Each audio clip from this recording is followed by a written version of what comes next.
আজকে দোকান বন্ধ করে চিন্তা করলাম যে একটু বৈশাখী মেলায় যাই, যেহেতু আজকে লাস্ট দিন, আজকে কনসার্ট হওয়ার কথা আছে।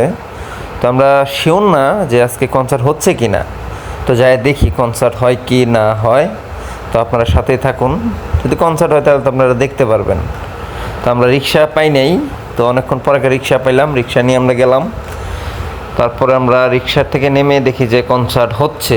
তো আসলে আমরা এরকম শিওর ছিলাম না, যে বৃষ্টির জন্য হয়তো কনসার্ট বন্ধ ছিল, তাই এসে দেখি যে কনসার্ট হচ্ছে। তো আমরা কনসার্টের গেটের সামনে এসে উঠছি মেলার। তো ভিতরে ঢুকে আসলে আমরা অবাক হয়ে গেছি যে এই সময়ে অনেক কনসার্ট চলতেছে।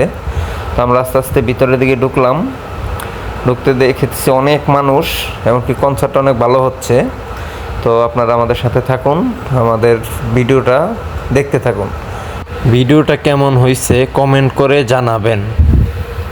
আর আমার ইউটিউব চ্যানেলটা ফেসবুক পেজে লিঙ্ক দেওয়া থাকবে, আপনারা ওখান থেকে ঢুকে সবাই আমার ইউটিউব চ্যানেলটাকে একটু সাবস্ক্রাইব করে দেবেন।